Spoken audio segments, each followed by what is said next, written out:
ちは、4号ハウスのひげこいです。今回もご視聴いただきましてありがとうございます。今回紹介するカメラなんですけど、こちらのカメラ、ライカ MP タイプ240っていうカメラについて紹介をしていきたいと思います。このカメラなんですけど、今年の1月ぐらいに購入をして、インスタグラムのストーリーでは買ったよみたいな感じで紹介をしてたんですけど、で他の Twitter とか YouTube、ブログとかその辺ではちょっとまだ紹介してなかったので、もう半年ぐらい経っちゃったんですけど、今回改めて紹介してみようかなと思います。今回の動画では使ってみてどうかとか、今回買った理由とか、その辺についてお話ししていきたいと思いますので、もしよかったら最後までご覧ください。では行ってみましょ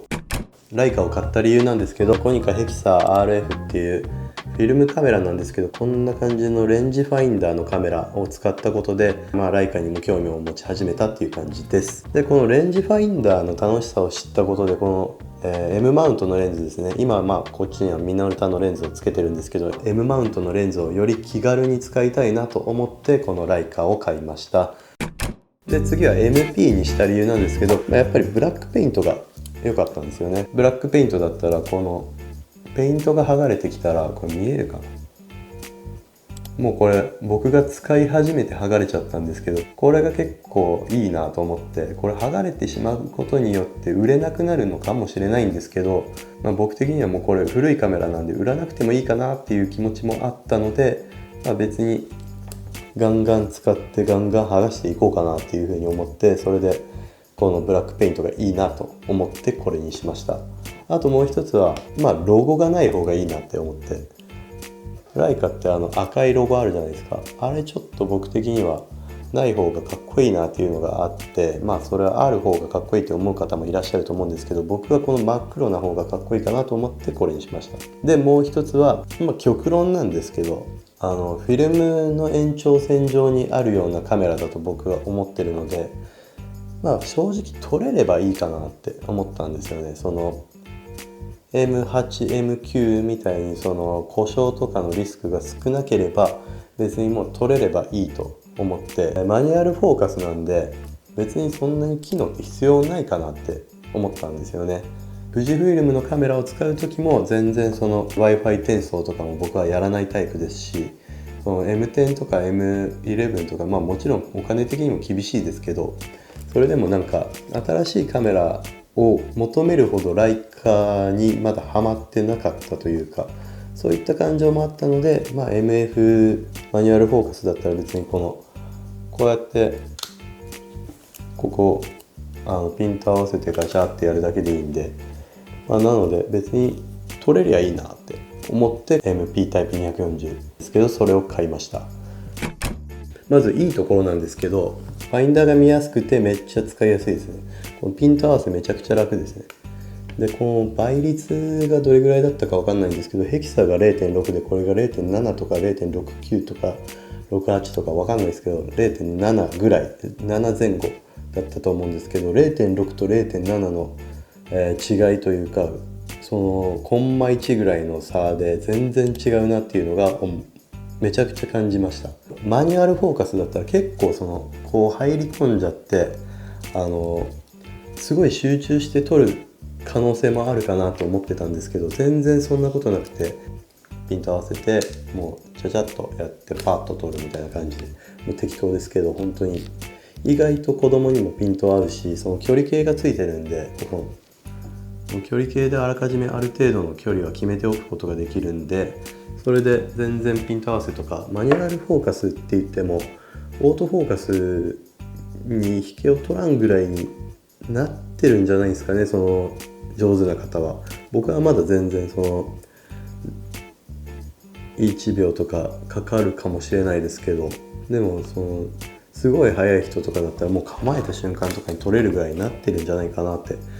ちょっと思いました。なんていうんですかね、ものづくりとかでも職人さんとか機械より正確とかそういうのあると思うんですけど、そういう領域ってもしかしたらこういうカメラだったらあるんじゃないかなってちょっと思ったりしましたっていう面白さがあるカメラですね。で、あとはオートフォーカスじゃないので基本的に機能を全然使わないんですよね。だから電池持ちがめちゃくちゃいいです。フォーカスの時って駆動するじゃないですか、ギコギコガーガーガーガーで、そのマニュアルフォーカスなんで、それをこの手動でやる分、ここのモーターとかその辺の電力とかそういうのを使わないんで、だからめちゃくちゃバッテリー持ちが良くて、この間このカメラを持って初めて旅行に行ったんですけど、丸2日撮れましたね。それぐらい撮れるんで、その辺こんなに古いカメラなのにめちゃくちゃありがたいなって思いました。で、古いカメラといってもライカはライカなんで、バッテリーもめっちゃ高いんですよね。だからバッテリー買わんといけんのきついなって思ってたんですけど、旅行行くことってほぼないんで、多分これ1本でいけるかなって思ってます。それは本当にありがたいところですね。で、あと大事なところなんですけど、とにかくかっこいいです。で、2013年のカメラとは思えない作りの良さで、昔からずっとこんな感じのいいカメラを作り続けていて、ずっとこんな感じのカメラなんだろうなっていう感じの印象を持ちました。フィルムカメラっぽい古い感じはあるんですけど、でも古臭い感じは全くないというか、ちょっと意味わかんないですけど、そんな感じの印象はありますね。あと使っていて微妙かなって思うところはあるっちゃあるんですけど、正直2013年のカメラなんで、微妙って言うべきではないのかもしれないんですけど、正直モニターは使い物にならないと思います。質感はいいんですよ。なんかサファイアガラスを使ってるとかで、その傷がつきにくくてすごいいいものを使っているらしく、そのものづくり的にはいい。でもモニターのこの解像感とかもやっとした感じがやっぱあったり、その辺は綺麗ではないですね。でもこうやって見たら意外と綺麗か。朝息子を撮った写真なんですけど、こんな感じですね。あとは操作性ですね。操作性もいいとは言えないんですけど、この裏面の背面のこのボタンとかこの辺は、日本のカメラに比べるとなんかその操作する項目が少ないというか、逆に分かりやすいといえば分かりやすいんですけど、操作性は別にいいとは言えない。でも別に撮ることだけに徹すれば、もう本当にもう電源入れてパシャってやるだけなんで、そもそも僕もこの裏で操作するつもりはそんなにないので困ってはないんですけど、確かに操作性がいいか悪いかで言うと良くはないかなと思います。でも問題ないですけどね。最後にまとめようと思うんですけど、ライカは結論としては買ってよかったなと思います。めちゃくちゃ高かったですけど、こんなに気に入ると正直思わなかったんですけど、めちゃくちゃ面白いですね。マニュアルフォーカス。値段の敷居とかは高いんですけど、思ったより日常に寄り添ったカメラというか、誰でも似合うし、多分こういうデザインって多分誰でも似合うと思うんですよね。パーパンに T シャツでも似合うと思うし、本当に人を選ばないカメラなんじゃないかなと使ってみて思いました。高級は高級なんですけど、もっと例えばロレックスとかみたいに高級時計とかそういった感じの敷居の高さがあるかなって思ってたんですけど、正直そんなこともなかったですね。ライカストアとか行ったら入りづらい雰囲気とかもしかしたらあるのかもしれないですけど、今ネットで買えるんで誰でも買っていいカメラかなっていうふうに思いました。最後になりますけど、ライカの紹介を今してますけど、富士フイルムのカメラの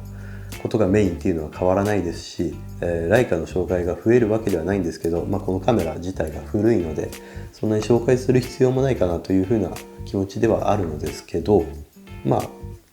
このライカにつけて使ったレンズとか、この今だったら M6 コール 40mm とかつけてるんですけど、このカメラにこのレンズをつけて使ったらこんな感じでしたみたいな紹介もしていきたいと思っていますので、もしよかったら、富士フイルムユーザーさんだけではなくてライカユーザーさんとかも、あとは M マウントのレンズが好きな方とかも、もしよかったらチャンネル登録をしていただけたらなと思います。それでは今回もご視聴ありがとうございました。ではまた。